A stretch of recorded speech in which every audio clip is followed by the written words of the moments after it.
नमस्कार, मैं doctor Ajay Agarwal, senior consultant interventional cardiologist, Brahma Narayana multi speciality hospital Jamshedpur. आज हम लोग बात करेंगे कि नॉर्मल हमारी धड़कन कितनी रहती है और कब आपको एक डॉक्टर या कार्डियोलॉजिस्ट को कंसल्ट करना चाहिए।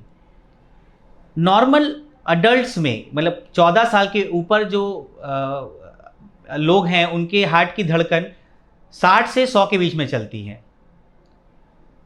यदि इसके बीच में आपके धड़कन की 60 भी जा रही है और 95 भी है तो आपको घबराने की ज़रूरत नहीं है कि मेरी धड़कन बहुत ज़्यादा है या कम है।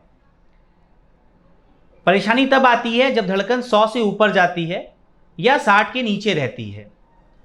तो 60 के नीचे की धड़कन की यदि हम बात करें तो उसे हम लोग कॉमन अपने मेडिकल टर्म में ब्रेडिकार्डिया बोलते हैं। उसके काफ़ी कारण हो सकते हैं। थायराइड की बीमारी, उम्र से भी धड़कन कम हो सकती है। बहुत ज़्यादा धड़कन कम हो जाती है जिसे हमें कंप्लीट हार्ट ब्लॉक बोलते हैं, जिसमें धड़कन पैदा करने की टिश्यू में जो हार्ट के अंदर धड़कन पैदा करती है उसमें खराबी हो जाती है, जो उम्र से या समझ लीजिए घिस जाता है वो टिश्यू। उस कंडीशन में पेशेंट को परमानेंट पेसमेकर लगाने की ज़रूरत पड़ती है।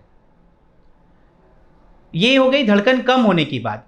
दूसरी तरीके है धड़कन ज़्यादा की बात। जब धड़कन 100 से ज़्यादा रहती है तो उसे हमें टैकीकार्डिया कहते हैं। इसमें आपको अबनॉर्मल बीटिंग फील होती है कि दिल बहुत तेज़ धड़क रहा है।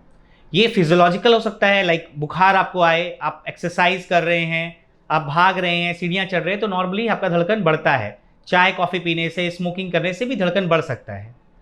लेकिन कुछ बीमारियाँ हैं, लाइक हार्ट अटैक हुआ है, धड़कन बढ़ गई, सांस फूल रहा है, धड़कन बढ़ गई, या धड़कन बढ़ने की एक अलग बीमारी अपने आप में जिसमें सिर्फ धड़कन बढ़ती है बाकी सब चीज़ नॉर्मल रहती है, वो एक अलग बीमारी है। धड़कन कम होने वाले पेशेंट्स में नॉर्मली चक्कर आना या बेहोशी होना या कमज़ोरी होना, उसमें पेशेंट क्या होता है, चलता है, कभी चक्कर आके गिर जाता है, फिर उठ के खड़े होकर फिर चलने लगता है। ऐसे फ्रिक्वेंटली हो सकता है, महीने में एक बार हो सकता है। जबकि धड़कन बढ़ने वाले में सांस फूलना और धड़कन का बहुत तेज़ बढ़ जाना, यही परेशानी रहती है।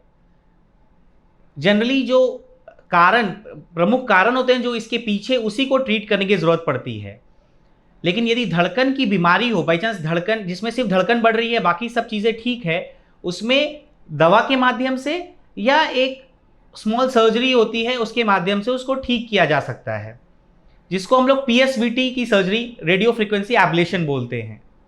आज के दिन धड़कन का कम होना या धड़कन का बढ़ जाना दोनों ट्रीटेबल है। इंपॉर्टेंट ये है कि आपको घबराना नहीं है। जब आपको लगे कि आपकी धड़कन 60 से कम चल रही है या 100 से ऊपर चल रही है तो अपने डॉक्टर या कार्डियोलॉजिस्ट की सलाह लेनी चाहिए और अकॉर्डिंगली उसका ट्रीटमेंट कराना चाहिए।